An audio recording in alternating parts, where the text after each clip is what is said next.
Hello dear students, once again welcome back to our channel Gyan lab NCERT. So आज हम start करने वाले हैं आपका इनहेरिटेंस एंड वेरिएशन का सेकंड सेशन। और आज के सेशन में हम सबसे पहले रिवाइज करेंगे हमने अपने प्रीवियस सेशन में क्या क्या पढ़ा था। तो कुछ बेसिक टर्मिनोलॉजीज हमने पढ़ी थी जो आपको आगे थ्योरी समझने के लिए बहुत बहुत बहुत ज़रूरी है। इसको आप बिल्कुल भी स्किप नहीं कर सकते।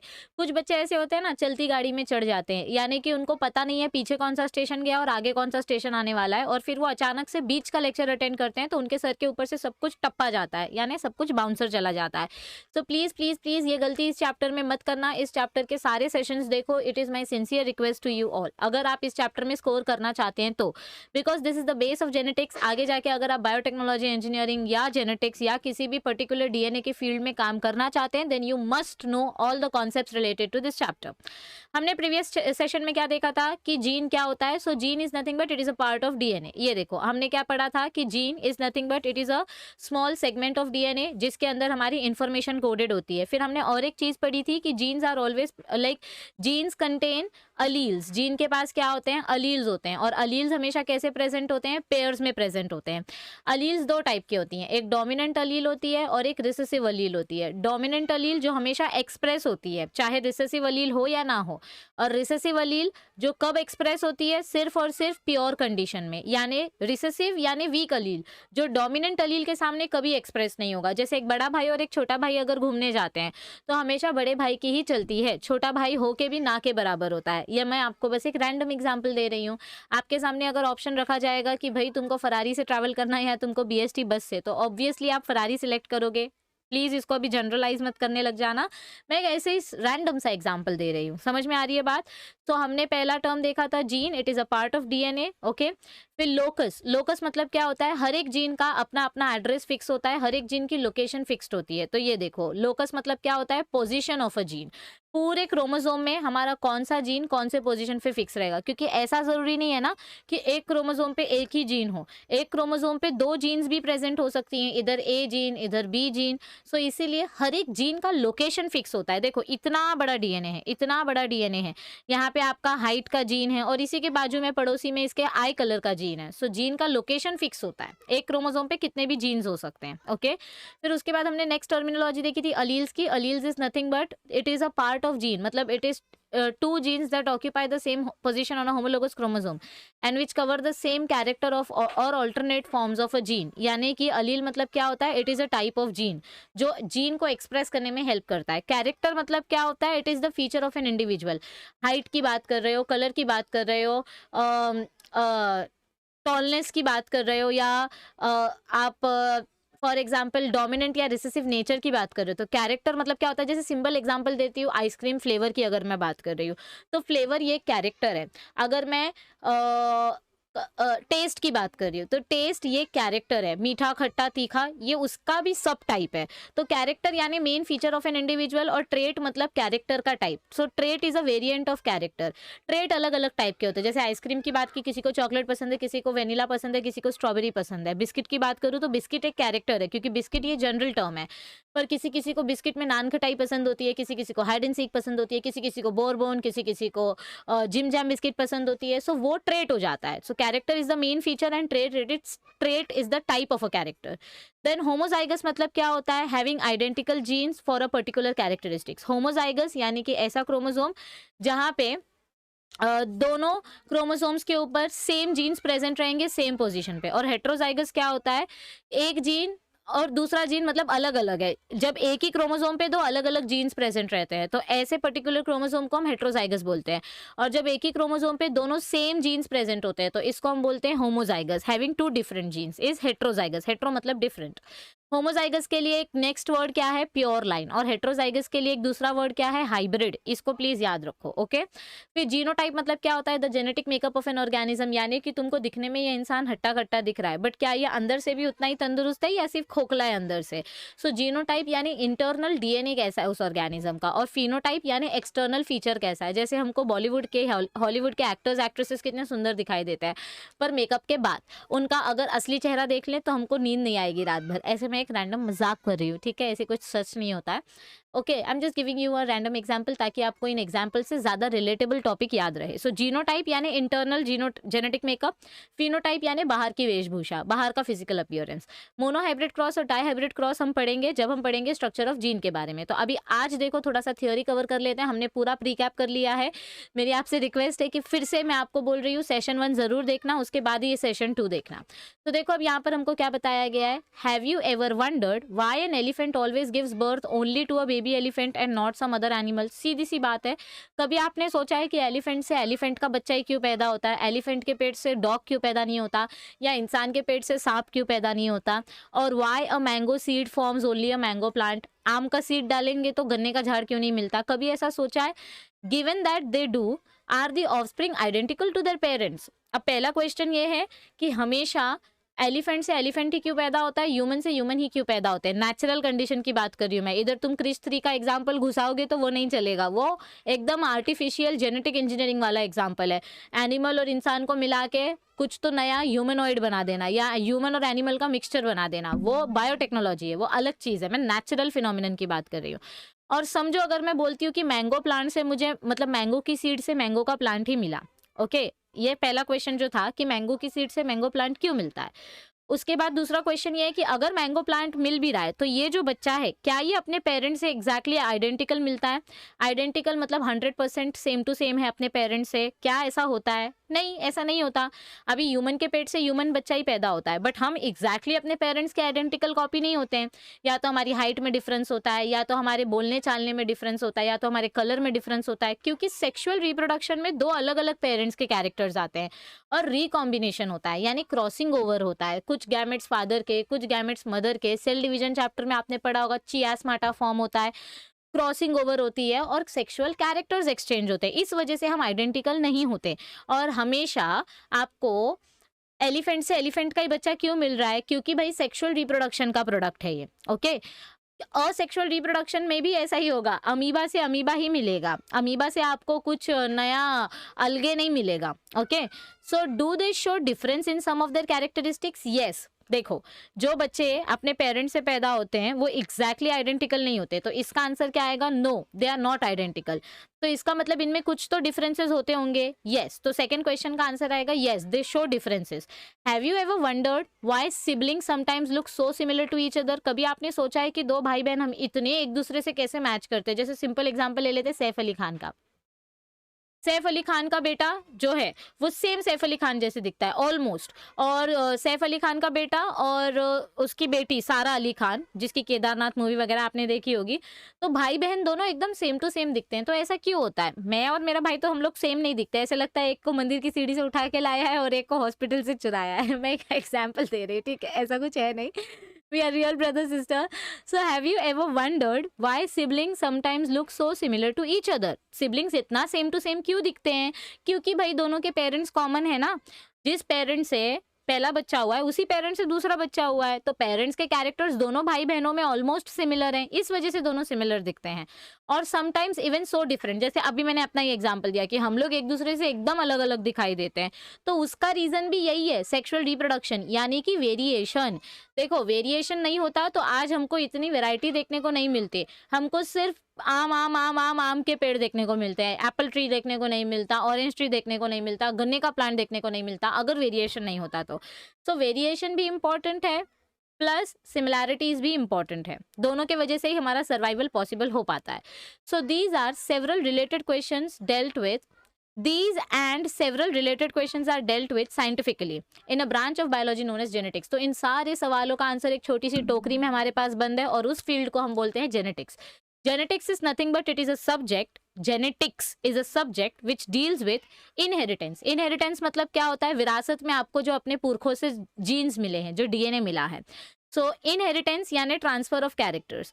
तो जेनेटिक्स में हम क्या क्या पढ़ते हैं? हम इनहेरिटेंस के बारे में पढ़ते हैं, हम वेरिएशन ऑफ कैरेक्टर्स के बारे में पढ़ते हैं कि पेरेंट्स से जब बच्चों में कोई कैरेक्टर ट्रांसफर होता है तो उसके वजह से कैसी वेरिएशन प्रोड्यूस होती है। So subject deals with inheritance as well as variation of characters from parents to offsprings. Inheritance is the process, देखो आपको इधर इनहेरिटेंस का डेफिनेशन दिया गया है। Inheritance is the process by which characters are passed from parent to progeny. क्या बोला गया हमको इधर पे? So what is inheritance? Inheritance is the process by which characters are passed on from parent to progeny. Progeny मतलब क्या होता है? Offspring, यानी कि होने वाला जनरेशन, आने वाला बच्चा, आने वाली जनरेशन, उसको हम बोलते हैं प्रोजेनी। सो इनहेरिटेंस में बेसिकली हम क्या करते हैं? इनहेरिटेंस में पेरेंट्स के कैरेक्टर्स बच्चों में ट्रांसफर करते हैं। So it is the basis of heredity. Heredity यानी कि transfer of characters from generation to generation. Variation मतलब क्या होता है? Variation is nothing but it is the degree by which progeny differ from their parents. Degree यानी कि level, यानी कि जो बच्चा है वो अपने पेरेंट्स से कितना डिफरेंट है। इस प्रोसेस को या इस फिनोमिनन को, प्रोसेस नहीं, इस फिनोमिनन को हम बोलते हैं वेरिएशन। लाइक कौन से लेवल में ये बच्चा अपने पेरेंट्स से मैच कर रहा है, नहीं कर रहा है, कितना ज्यादा मैच करता है या मैच नहीं करता है। ओके, आगे देखो क्या बताया गया है। Humans knew from as early as 8000 to 1000 BC that, इधर पे एक्चुअली 800 आना चाहिए, that one of the causes variation was hidden in sexual reproduction। तो क्या बोला गया है हमको इधर पे कि ह्यूमंस को बहुत पहले से, बिफोर क्राइस्ट, बहुत पहले से पता था कि वेरिएशन के लिए एक सबसे बड़ा रीजन क्या है? Sexual reproduction. क्योंकि सेक्सुअल रिप्रोडक्शन में क्या होता है? फादर और मदर के क्रोमोसोम्स में क्रॉसिंग ओवर होती है और क्रॉसिंग ओवर की वजह से रिकॉम्बिनेशन होता है और रिकॉम्बिनेशन की वजह से कैरेक्टर्स एक्सचेंज होते हैं। So sexual reproduction is one of the main reason for variation. They exploited the variations that were naturally present in wild population. तो हमारे साइंटिस्ट लोगों ने क्या किया? उन्होंने इन नेचुरल वेरिएशंस को लेकर उसको थोड़ा सा मैनिपुलेट किया। एक्सप्लॉइट करना मतलब क्या होता है? उसके साथ खेलना, उसको थोड़ा सा मैनिपुलेट करना, उसको थोड़ा सा चेंज करना। तो दे एक्सप्लॉइटेड द वेरिएशंस जो नेचुरली प्रेजेंट थे of plants and animals to selectively breed and select for organisms that possessed desirable characters. देखो, जब हम किसी भी नेचुरल चीज से खुश नहीं होते तो हम उसमें थोड़े से मॉडिफिकेशन कर देते हैं। जैसे कि समझो मम्मी आपके लिए कोई ड्रेस लेकर आई, you are not happy with the dress, so what do you do? आप अपनी तरफ से उसमें डेकोरेशन करने लग जाते हो, उसमें आप अपनी तरफ से कुछ मोती ऐड कर देते हो, या आपकी कोई बुक लेकर आए, क्राफ्ट बुक लेकर आए, तो उसको हम अपने हिसाब से जैसा चाहिए वैसा हम उसे सजाते हैं। We decorate our own scrap book. So it is like that only. Naturally हमारे पास जो वेरिएशंस प्रेजेंट थे उसमें हमने थोड़े से फेर बदल किए, थोड़ा सा एक्सप्लॉइटेशन, मैनिपुलेशन किया, ताकि हमको हमारे डिजायरेबल कैरेक्टर्स के ऑर्गेनिजम्स मिल सकें, यानी एनिमल्स और प्लांट्स मिल सकें। सो देखो यहाँ पर हमें एक एग्जाम्पल दिया गया है। For example, through artificial selection. Artificial selection मतलब क्या होता है? जब हम आर्टिफिशियली दो अलग अलग ऑर्गेनिजम्स को सिलेक्ट करते हैं।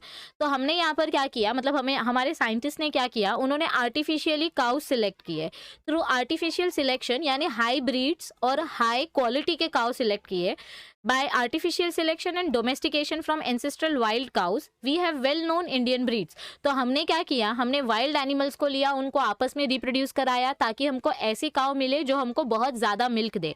तो सहीवाल काउस जो है, जो पंजाब में पाई जाती हैं, ये काउस बहुत ही स्पेशल मानी जाती हैं। क्यों ऐसा?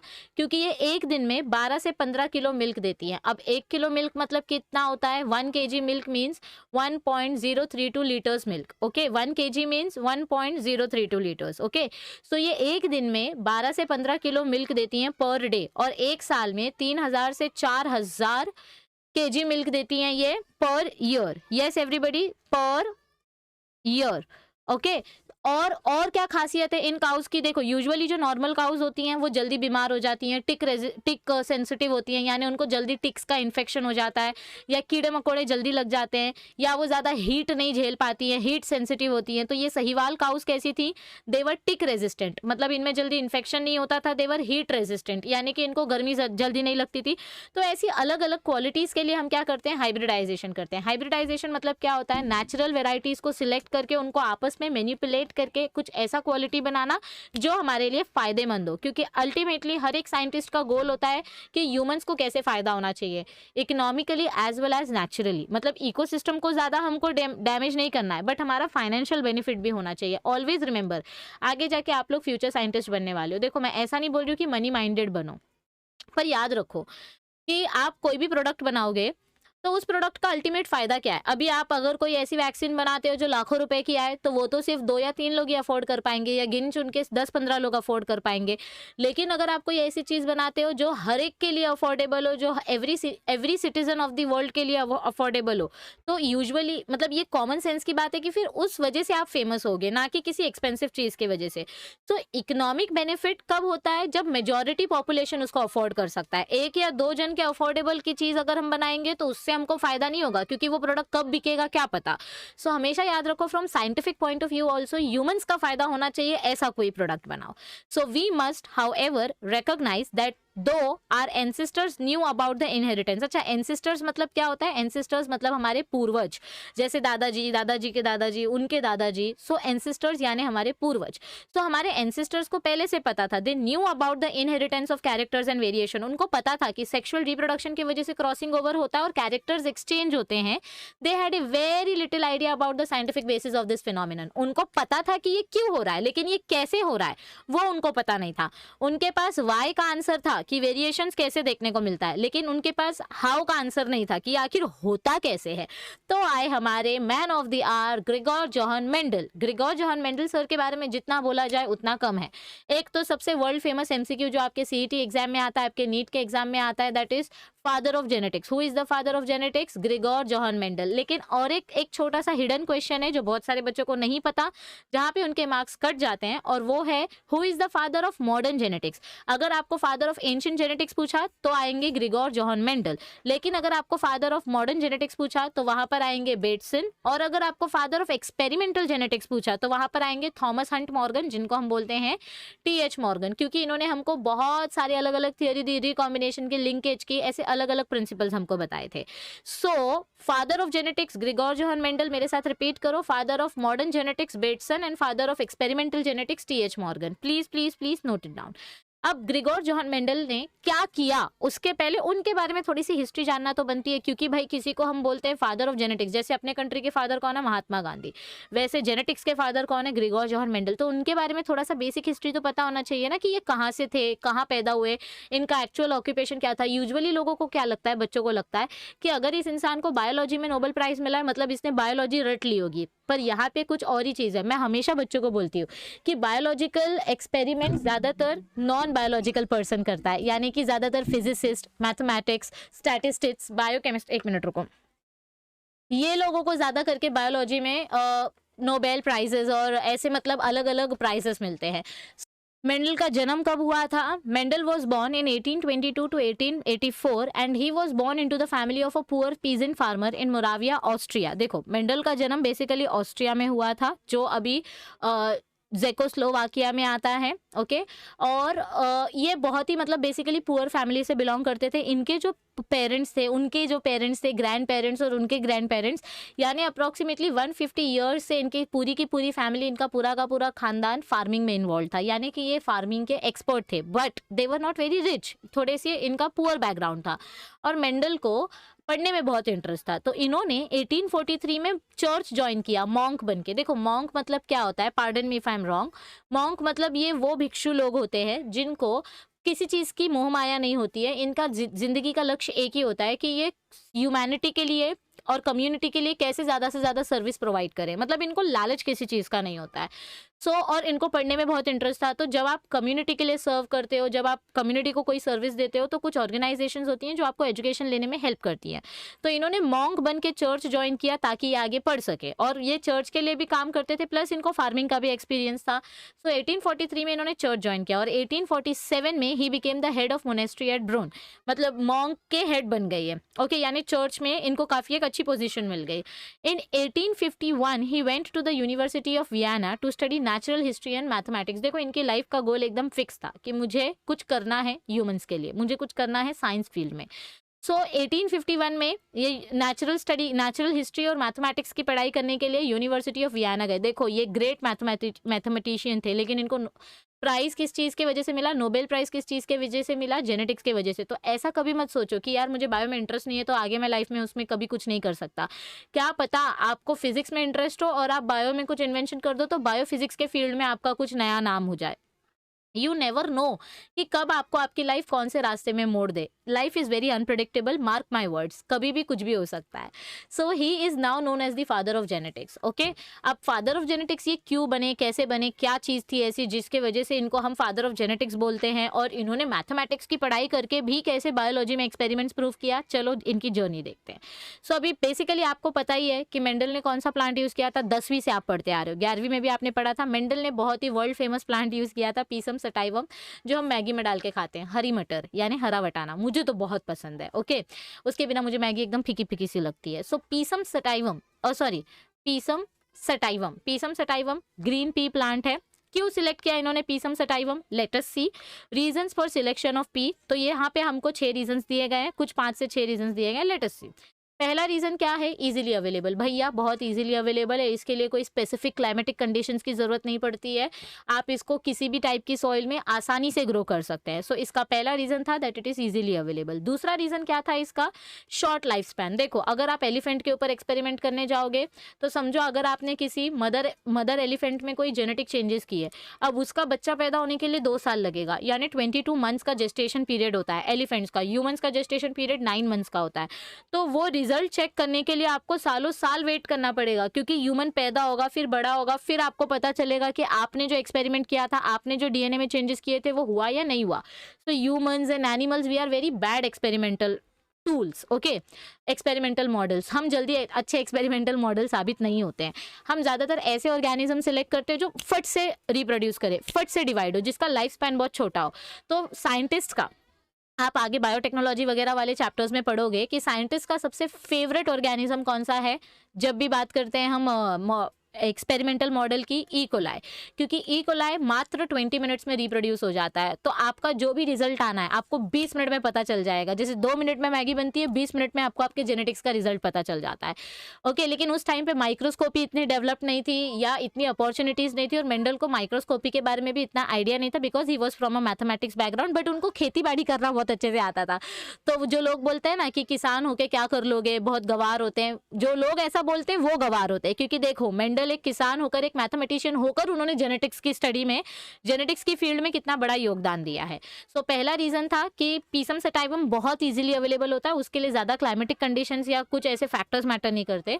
दूसरा है कि उसका शॉर्ट लाइफ स्पैन है, यानी कि 1 साल में आप 3 बार या 4 बार, 3 से 4 बार, 1 साल में आप 3 से 4 बार पूरा का पूरा ये साइकिल रिपीट कर सकते हो पर ईयर, क्योंकि वटाना ग्रो करने के लिए 3 महीने काफी होते हैं। तो 3 ऐसे 12 महीने में आप 4 अलग अलग फसल ग्रो कर सकते हो। So this was the second reason that it was very short life span. Third reason था production of large number of seeds. अब ये बहुत इंपॉर्टेंट होता है। देखो लार्ज सैम्पलिंग साइज, इसको मैं बोल सकती हूँ लार्ज सैम्पलिंग साइज। ये क्यों इंपॉर्टेंट है, समझो आपसे कोई आपको पूछ रहा है कि आपके एरिया में सर्वे हो रहा है और टॉपिक है चॉकलेट आइसक्रीम का फ्लेवर, आइसक्रीम फ्लेवर, ये टॉपिक है, और आपको जानना है कि आपके एरिया में जो बच्चे रहते हैं उनमें से सबसे ज्यादा फ्लेवर कौन सा पसंद है आइसक्रीम में लोगों को। अगर आप सिर्फ 5 लोगों का सर्वे लोगे तो 5 में से अगर 3 लोगों ने भी बोल दिया कि उनको चॉकलेट पसंद है, तो आप कंक्लूजन में लिख दोगे कि इस एरिया के लोगों को चॉकलेट फ्लेवर पसंद है।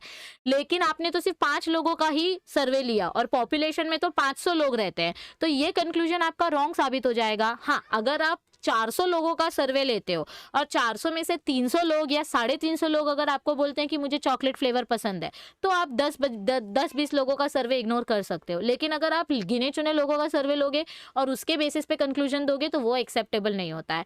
तो पी प्लांट का क्या थर्ड एडवांटेज था कि बहुत सारे पीस एक साथ ग्रो होते हैं, बहुत सारा पॉपुलेशन हम एक साथ ग्रो कर सकते हैं। सो this was the third advantage कि एक नहीं, 2 नहीं, हजारों रिजल्ट्स आप कंपेयर कर सकते हो कि एक बार किया तो भी सेम रिजल्ट आ रहा है और 100वीं बार किया तो भी सेम रिजल्ट आ रहा है और 1000वीं बार किया तो भी सेम रिजल्ट आ रहा है। क्योंकि कभी कभी क्या होता है, बाय फ्लुक आपको सही रिजल्ट आ जाता है, यानी गलती से। लेकिन गलती की कोई गुंजाइश नहीं होती है साइंटिफिक फील्ड में। You have to have all the proof of your experiments, जो कि आपको लार्ज सैम्पलिंग साइज से ही पता चलेगी। आगे जाके अगर आप माइक्रोबायोलॉजी करोगे या सिंपल आपकी केमिस्ट्री का टाइट्रेशन का एग्जाम्पल ले लेती हूँ मैं, टीचर आपको केमिकल टाइट्रेशन करने के लिए 3 बार बोलती है। 3 बार क्यों बोलती है? एक बार में भी तो रिजल्ट आ सकता है ना। 3 बार इसलिए बोला जाता है ताकि आप ट्रिपल श्योर रहो कि आपको जो रीडिंग आ रही है वो करेक्ट है कि नहीं है। गलती से तो नहीं आई, केमिकल रिएक्शन की वजह से तो नहीं आई, हो सकता है ब्यूरेट में पहले से KMnO4 डला हुआ हो, उसके वजह से रीडिंग कम ज़्यादा हो सकती है। तो 3 बार कोई भी चीज़ साइंटिफिक फील्ड में ट्रिपलेट चेक करने बोला जाता है। माइक्रोबायोलॉजी में जब आप आगे जाओगे तो आपको पता चलेगा कि हर चीज़ 3 बार रिपीट करने बोली जाती है, क्योंकि ट्रिपल श्योर होना ये सबसे बेस्ट तरीका होता है। सो थर्ड रीजन क्या था पीसम सटाइवम का? कि बहुत सारे सैंपल एक साथ स्टडी करके हम ज्यादा सर्वे यानी ज्यादा एनालिसिस करके बेटर रिजल्ट प्रोड्यूस कर पाते, यानी मेंडल। सो ये थर्ड रीजन था पी प्लांट सिलेक्ट करने का। फिर फोर्थ रीजन था मेनी डिस्टिंक्ट ऑल्टरनेटिव ट्रेड्स। अभी मेनी डिस्टिंक्ट ऑल्टरनेटिव ट्रेड्स मतलब क्या होता है? अगर मैं गुलाब का फूल लूँ तो गुलाब के फूल के लिमिटेड कैरेक्टर्स हमको देखने को मिलेंगे, यानी उसके पत्तों का स्ट्रक्चर, उसके स्टेम का स्ट्रक्चर और उसके लीफ का स्ट्रक्चर, उसके पेटल्स का स्ट्रक्चर। लेकिन अगर मैं वटाने का प्लांट लेती हूँ तो एक वटाने के प्लांट में 7 कैरेक्टर्स मेंडल ने स्टडी किए, यानी कि सीड का कलर, सीड का शेप, उसके फ्रूट का कलर, जो सीड अपने वटाने का जो छिलका होता है उसको हम पॉड बोलते हैं, तो पॉड का कलर, पॉड का शेप, 4 कैरेक्टर हो गए। फिर फ्लावर का कलर 5 कैरेक्टर हो गए। फिर फ्लावर का पोजीशन 6 कैरेक्टर, और फिर प्लांट की हाइट 7 कैरेक्टर। एक इतने से मामूली से प्लांट में 7 कैरेक्टर स्टडी करने को मिल रहे हैं। 7 कैरेक्टर्स की बेसिस पे तो आप बता ही सकते हो कि क्या रिजल्ट आ रहा है और सक्सेसफुल है कि नहीं है।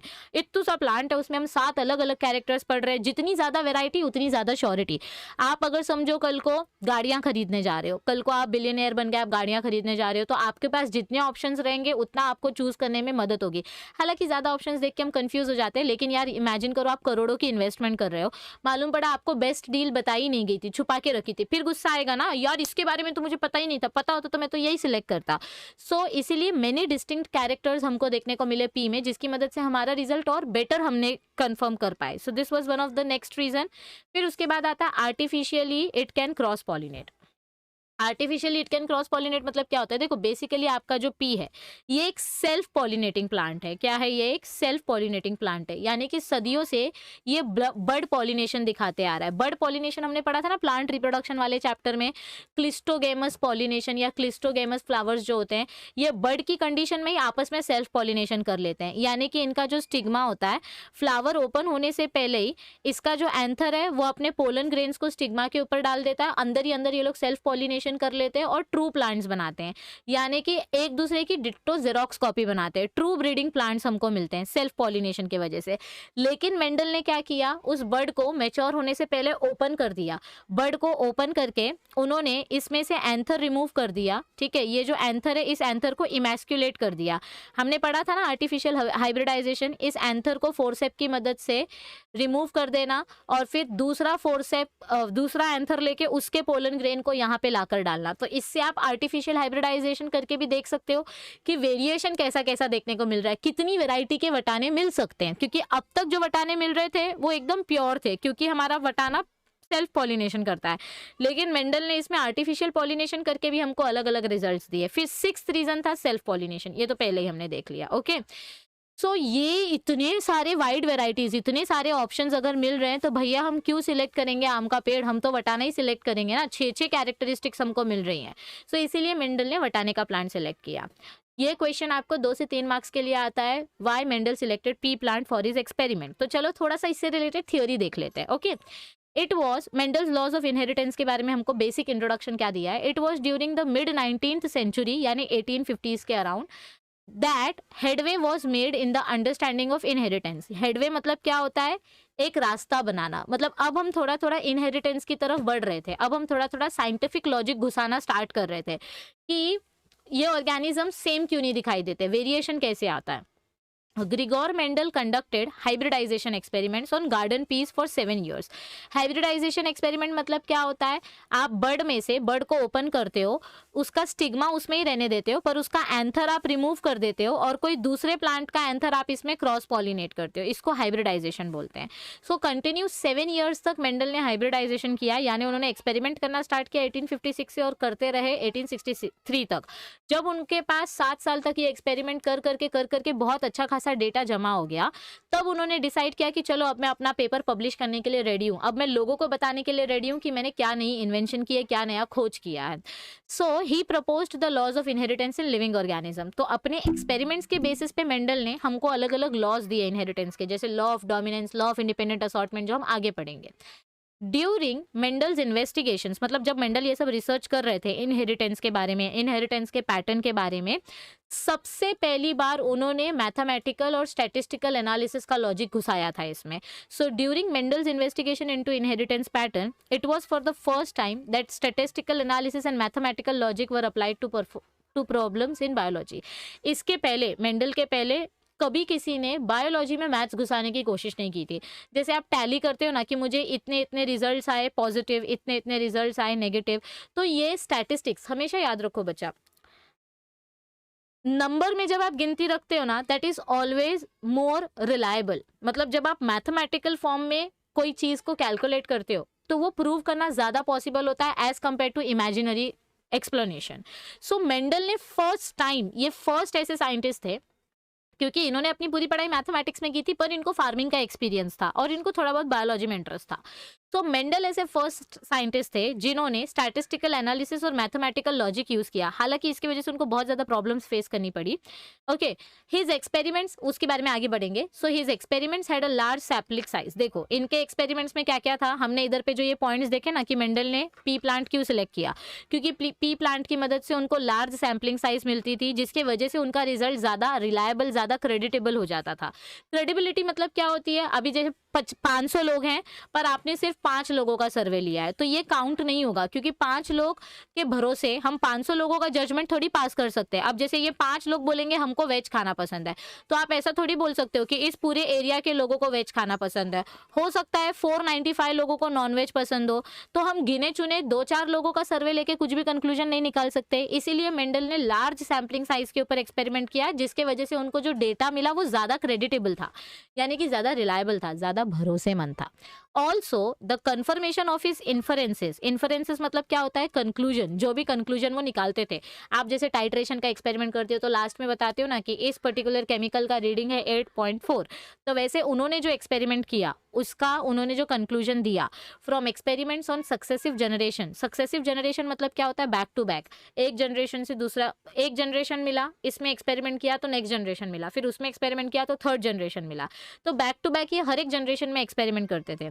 तो also the confirmation of his conclusions from experiments on successive generation, यानी कंटिन्यूअस जनरेशन. देखो मैं ये सिंपल मीनिंग आपको क्यों बता रही हूँ, क्योंकि बच्चों को ये डिफिकल्ट वर्ड्स याद रखने में बहुत प्रॉब्लम होती है. So his conclusion on successive generations of his test plants proved that his results pointed to general rules of inheritance rather than being unsubstantiated ideas.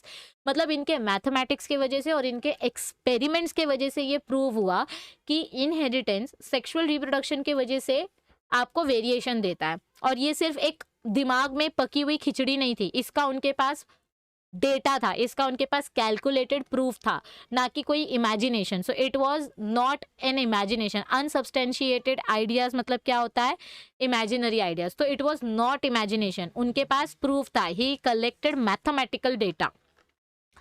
Mendel investigated characters in the garden pea plant that were manifested as two opposing traits. क्या बोला गया है हमको इधर पे, Mendel investigated characters in garden pea plant, मतलब जो कम जगह पे हम ग्रो कर सकते हैं. ये कहाँ पे फार्मिंग करते थे पता है, जिस चर्च में ये पढ़ाते थे उसी चर्च के बैकयार्ड में ये फार्मिंग करते थे. पढ़ाई की पढ़ाई और एक्सपेरिमेंट्स के एक्सपेरिमेंट्स, फायदा डबल डबल.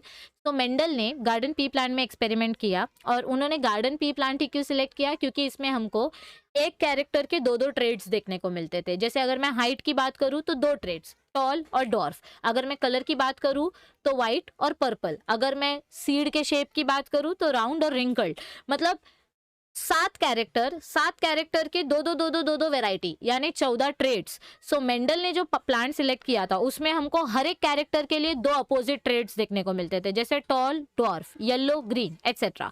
सो उनको इंटरमीडिएट कैरेक्टर नहीं मिलता था. इधर पे देखो मेंडल ने जो प्लांट सिलेक्ट किया था ना उसमें उनको क्लियर कट विजन एकदम क्लियर था, या तो व्हाइट या तो ब्लैक, बीच का कुछ ग्रे कलर नहीं मिलता था उनको.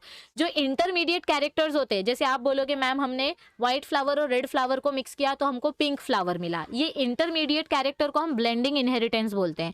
ये हम पढ़ेंगे नियो मेंडलिज्म में। किसमें पढ़ेंगे ये हम? नियो मेंडलिज्म में। यानी मेंडल के अगेंस्ट जो एक्सपेरिमेंट्स हुए, मेंडल के अलावा जो एक्सपेरिमेंट्स हुए, उसमें हमको ये वेरिएशन देखने को मिला। मेंडल ने जो किया था हम पहले उसके बारे में बात करें। देखो जरूरी नहीं है ना कि हर इंसान के लिए, अगर ऐसा मैंने यहाँ पर ये 6 लिखा है तो जरूरी नहीं है ना कि हर इंसान को ये 6 दिखाई दे। अगर कोई इसको यहाँ से देखेगा तो हो सकता है उसको ये 9 दिखाई दे रहा है, और कोई यहाँ से देख रहा है तो उसको हो सकता है ये 6 दिखाई दे रहा है। सबका परसेप्शन अलग होता है और हर एक एक्सपेरिमेंट के अलग अलग कंक्लूजन होते हैं।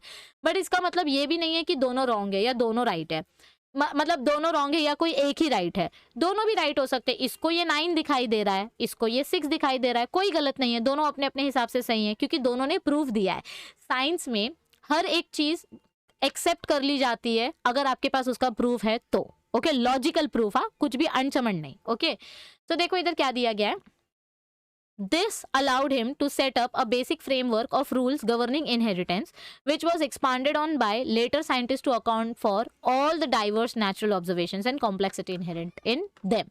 मतलब मेंडल ने बेसिक हमको इनहेरिटेंस के प्रिंसिपल्स दिए कि कैसे आपको टॉल और ड्वार्फ कैरेक्टर्स देखने को मिलते हैं, डोमिनेंट और रिसेसिव कैरेक्टर्स देखने को मिलते हैं। इसके ऊपर और डिटेल स्टडी आगे जाके नए साइंटिस्ट ने की, जैसे कोरेंस ने, वॉन शेमार्क ने, ह्यूगो डी व्रीज ने, जो इनके डेथ के बाद, मेंडल के डेथ के बाद जो नए नए साइंटिस्ट आए। क्योंकि देखो मैं आपको बार बार बोल रही हूँ, मेंडल ने जब एक्सपेरिमेंट किया ना, उनकी कदर किसी ने नहीं की। वो बोलते हैं ना कि आप जब भी कुछ आउट ऑफ द बॉक्स सोचते हो तो सब लोग पहले आपके ऊपर हंसते हैं, ऐसा थोड़ी हो सकता है। अभी जैसे किसी बच्चे ने सोचा होगा कि मैं पानी से चलने वाली गाड़ी बनाऊंगा, तो लोग उसके ऊपर बहुत हंसे होंगे। लेकिन आईआईटी ने जब सच में ऐसी गाड़ी बना ली तो लोगों ने उसको वाहवाही दी। तो हर एक चीज जब आप कुछ हट के करते हो तो लोग हमेशा आपके ऊपर हंसेंगे। ठीक उसी तरीके से मेंडल के साथ हुआ। मेंडल ने बायोलॉजी में मैथ्स घुसाया, किसी ने उनका बिलीव नहीं किया। इधर तक कि उनके पेपर को भी किसी ने एक्सेप्ट नहीं किया, उनके एक्सपेरिमेंट को किसी ने लॉजिकली नहीं समझा। उन्होंने बोला ये आदमी पागल हो गया है, नशा करके आया, इसने कुछ भी गलत कर दिया है। उनकी डेथ के बाद जब अलग अलग साइंटिस्ट आए और उन्होंने ये काम उठाया, मेंडल का काम उठाया, तो उनको पता चला कि अरे बाप रे, जब माइक्रोस्कोप का जमाना नहीं था, जब टेक्नोलॉजी नहीं थी, तब मेंडल ने ये सारी चीजें प्रूव करके बताई थी। मतलब मेंडल सोचो भविष्य देख सकते थे, क्योंकि मेंडल ने जो चीजें बिना माइक्रोस्कोप के प्रूव की थी, वही चीजें, एग्जैक्टली वही चीजें लेटर साइंटिस्ट ने माइक्रोस्कोप के साथ प्रूफ की। तो इसका मतलब उस चीज का इन्वेंशन तो मेंडल पहले ही कर चुके थे, बस तुमने एक्सेप्ट नहीं किया क्योंकि तुमको ऐसा लगा था कि मैथ्स को बायोलॉजी में नहीं घुसा सकते। बट मेंडल ने कुछ गलत नहीं किया था।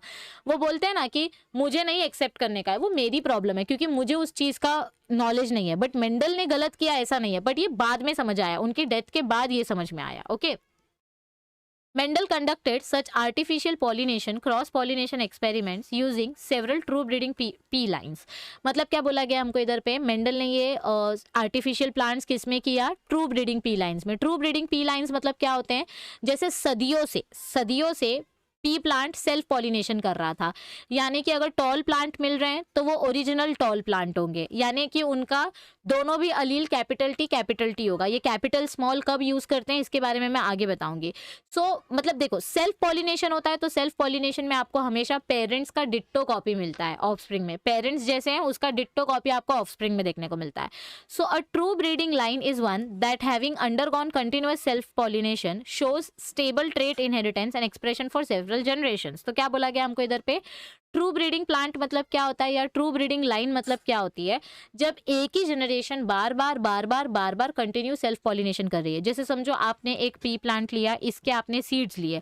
अब एक पी प्लांट में आपको बहुत सारे सीड्स मिलते हैं, तो आपने इस सीड को इस सीड के साथ फर्टिलाइज करवाया, तो आपको वापस से जो नया प्लांट मिला, उस नए प्लांट में आपको ये नया प्लांट आपको फिर से पेरेंट प्लांट के जैसे मिला। This is first generation.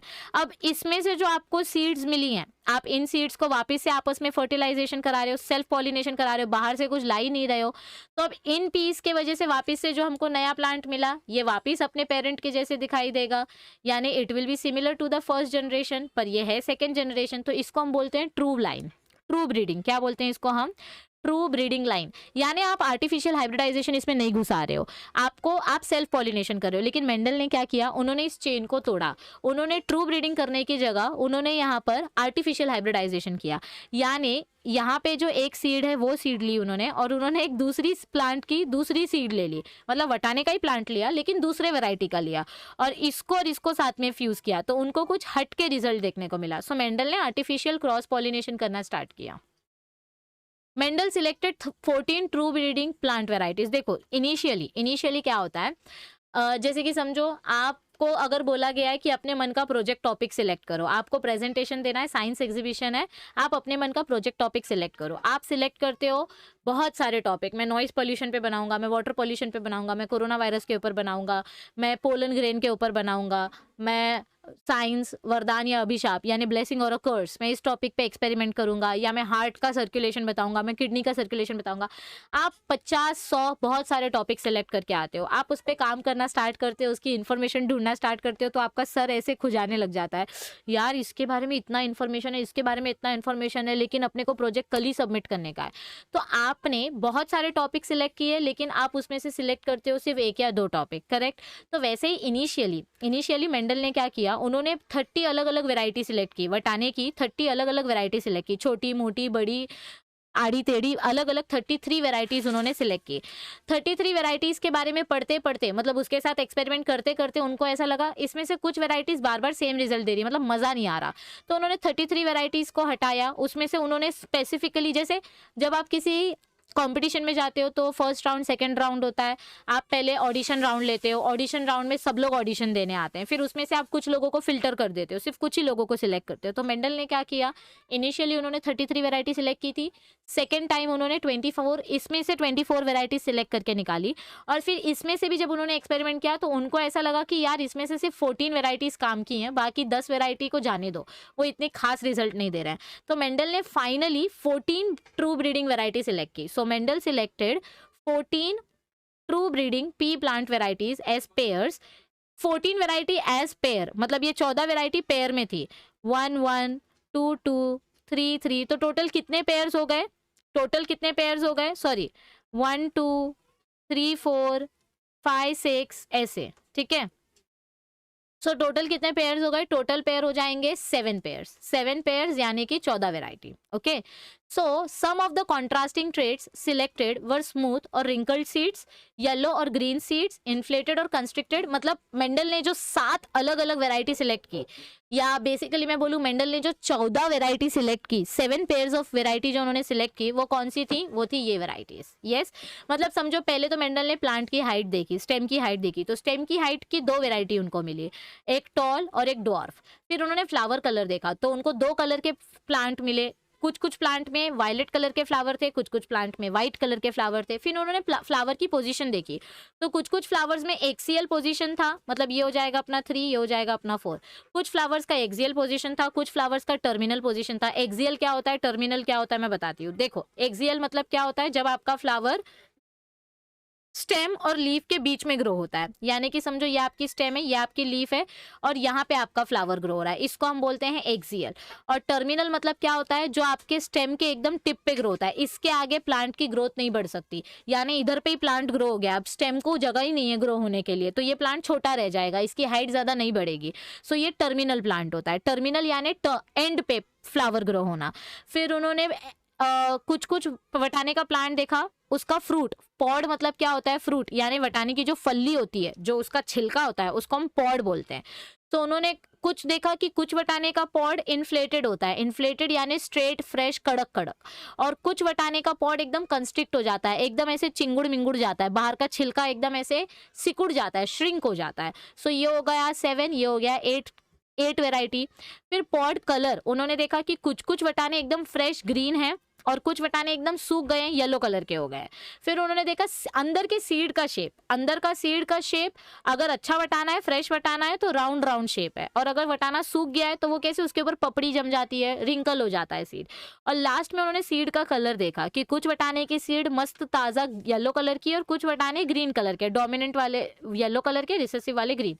तो ऐसे उन्होंने 14, देखो इधर टोटल उन्होंने 14 वेराइटी सिलेक्ट की, जिसको हम पेयर में कितना पेयर बोलते हैं, 7 पेयर ऑफ कैरेक्टर्स, ओके। तो यहाँ पर देखो, अब इनमें से कुछ कैरेक्टर्स डोमिनेंट हैं और कुछ कैरेक्टर्स रिसेसिव है। कैसे याद रखना है डोमिनेंट और रिसेसिव कैरेक्टर्स, आप इसको ऐसे याद रख सकते हो, रिग PAT, rig PAT, rig PAT, rig PAT, ये डोमिनेंट कैरेक्टर्स है, रिग पैट ये अपने डोमिनेंट कैरेक्टर्स है।